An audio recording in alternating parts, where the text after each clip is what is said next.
मित्रों नमस्कार। मैं डॉक्टर वी त्रिपाठी अपने यूट्यूब चैनल पर आप सभी दर्शकों का स्वागत करता हूं। मित्रों, आप लोगों के अनुरोध पर आज मैं पुनः एक शास्त्रीय औषधि जिसका नाम है सिद्ध मकरध्वज ध्वज का जिक्र करने जा रहा हूं। ये आयुर्वेद की सर्वश्रेष्ठ महौषधि है। अगर इसे सर्वरोग नाशनी कहा जाए तो गलत नहीं होगा। ये बात तो सर्वविदित है कि शरीर में ताकत होने से कोई रोग पास ही नहीं आ सकता, और अगर आ ही गया है तो शीघ्र ही ठीक भी हो जाता है। मकरध्वज के सेवन से व्यक्ति की ताकत बहुत ही बढ़ जाती है। यह स्नायुमंडल और हृदय को शीघ्र ही ताकतवर बनाता है। यह बल, वीर्य और कांति के लिए उत्तम औषधि है। शीघ्र पतन, नपुंसकता, नामर्दी के लिए ये विशेष ही गुणकारी है। यह सभी आयु वर्ग, स्त्री एवं पुरुष दोनों को समान रूप से फायदा करती है। यहाँ तक कि जब रोगी मरणासन्न हो जाता है और किसी भी औषधि से लाभ नहीं होता, उस दशा में भी यह औषधि अपना चमत्कार दिखाती है और रोगी के प्राणों की रक्षा करती है। इसे बहुत से धन संपन्न लोग इसका सेवन बराबर ही करते रहते हैं। शरीर में किसी कारणवश यदि रक्त की कमी हो जाए, ऐसी स्थिति में ये विशेष ही गुणकारी सिद्ध होती है। इसके प्रयोग से शरीर की झुर्रियां, असमय बालों का सफेद होना, उम्र तो बढ़े किंतु महसूस न हो, इसके साथ ही साथ इस रस के सेवन करने से व्यक्ति अनेक स्त्रियों को रति क्रिया द्वारा प्रसन्न कर सकते हैं। यदि रत क्रिया के बाद भी इसका प्रयोग किया जाए तो शक्ति कम नहीं होती। जो व्यक्ति इस औषधि का बराबर प्रयोग करते हैं उन पर किसी भी प्रकार का विष का प्रभाव नहीं होता है। यह औषधि विशेषकर कफजन्य बीमारियों को शीघ्र ही शमन करती है। यह हृदय की दुर्बलता को शीघ्र ही दूर करता है। ये किसी भी प्रकार के कीटाणु अर्थात बैक्टीरिया एवं संक्रमण को यथाशीघ्र नष्ट करता है। इस औषधि के सेवन से तेजी से वजन भी बढ़ जाता है। मित्रों, यदि आप हमारा वीडियो पहली बार देख रहे हैं तो कृपया हमारे चैनल को अवश्य ही सब्सक्राइब करते हुए बेल की बटन को क्लिक करें ताकि हमारे आगामी वीडियो की नोटिफिकेशन आपको प्राप्त होती रहे।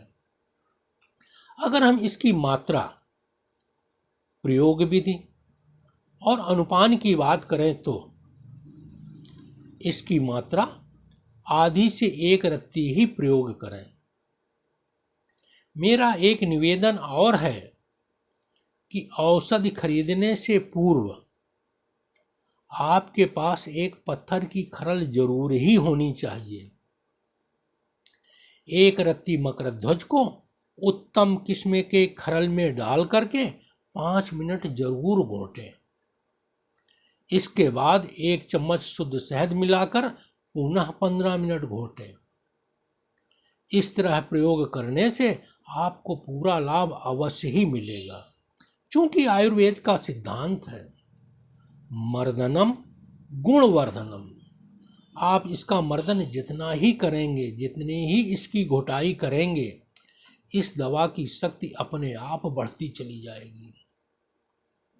इसके उपरांत यदि किसी खास रोग में आपको प्रयोग करना है और उसमें आपको ताजी दवा का रस मिलाना है तो ताज़ी दवा का रस 10 ग्राम होना चाहिए, अर्थात 10 ml।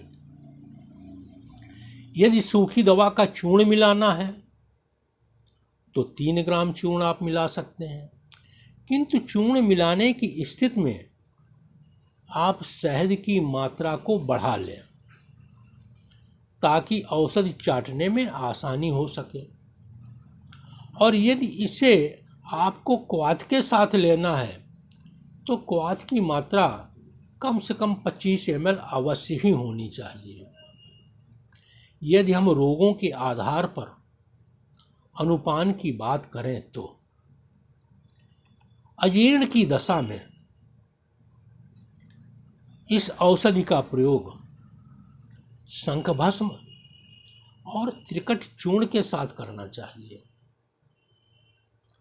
अगर हमें अम्लपित्त में प्रयोग करना है तो आंवले के क्वाथ के साथ प्रयोग करना चाहिए।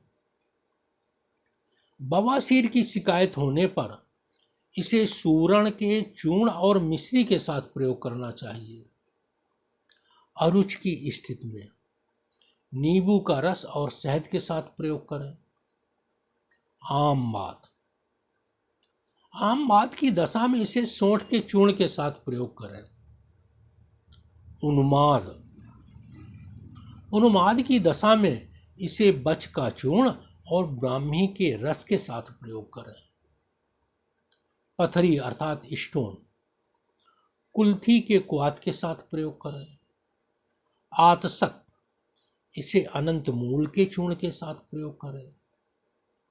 यदि आपका शरीर बड़ा दुबला पतला है, आप बेहद कमजोर हैं, ऐसी स्थिति में इसे अश्वगंधा चूर्ण के साथ प्रयोग करना चाहिए। बहुत सारे लोग संघ्रणी की शिकार हैं, उन्हें सिद्ध मकरध्वज का प्रयोग सौंफ के अर्क के साथ करना चाहिए। हैजा अर्थात कालरा, ऐसी स्थिति में सिद्ध मकरध्वज का प्रयोग प्याज के रस के साथ करना चाहिए। बहुत दिनों से आपको कब्ज है, कब्ज दूर नहीं हो रहा, ऐसी स्थिति में सिद्ध मकरध्वज का प्रयोग त्रिफला के क्वाथ के साथ करना चाहिए। पीलिया की दशा में इसे कुटकी के क्वाथ के साथ करें।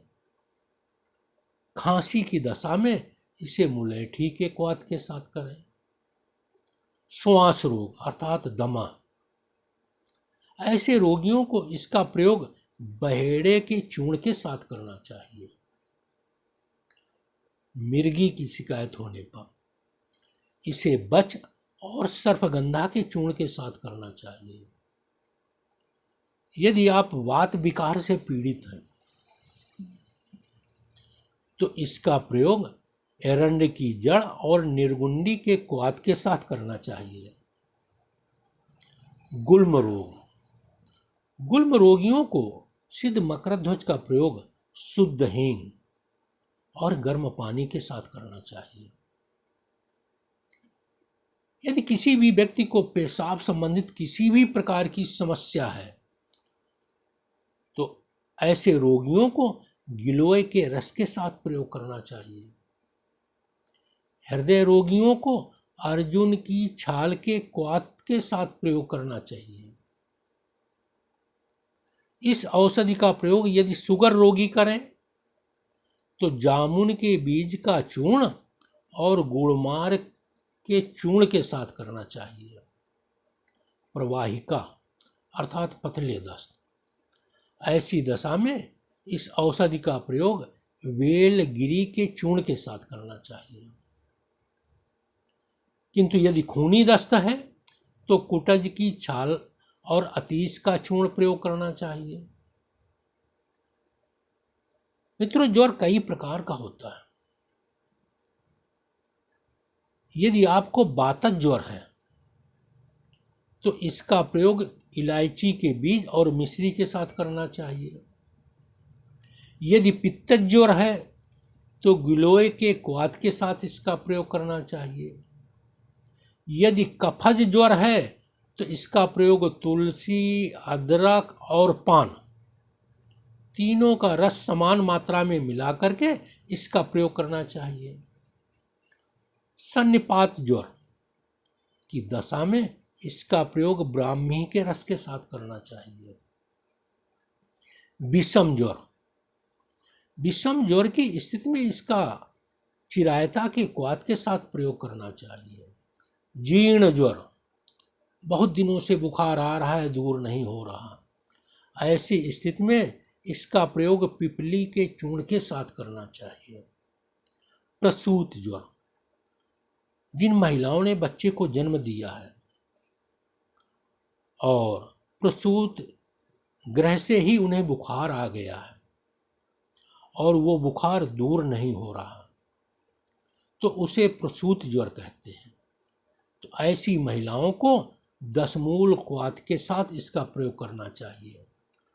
स्वप्न दोष के रोगियों को हल्दी का रस अथवा गिलोय के रस के साथ इसका प्रयोग करना चाहिए। बहुत सारे मित्रगण शीघ्र पतन के रोगी होते हैं, उन्हें इस औषधि का प्रयोग कौच बीज के चूर्ण के साथ करना चाहिए। यदि किसी व्यक्ति को शरीर में सूजन आ गई है या शरीर के किसी भाग में सूजन है, तो ऐसी दशा में इसका प्रयोग पुनर्नवा चूर्ण के साथ करना चाहिए। प्रदर अर्थात लिकोरिया, ऐसी स्थिति में अशोक की छाल का चूर्ण अथवा अशोक की छाल के क्वाथ के साथ इसका प्रयोग करना चाहिए। नाड़ी क्षीणता, ऐसी स्थिति में सिद्ध मकर ध्वज का प्रयोग कपूर एवं तुलसी के रस के साथ करना चाहिए। खून की कमी अर्थात एनीमिक, ऐसे रोगियों को मक्खन और मिश्री अथवा लौह भस्म के साथ इसका प्रयोग करना चाहिए। पेट के रोगों पर इसका प्रयोग पीपल के चूर्ण के साथ करना चाहिए।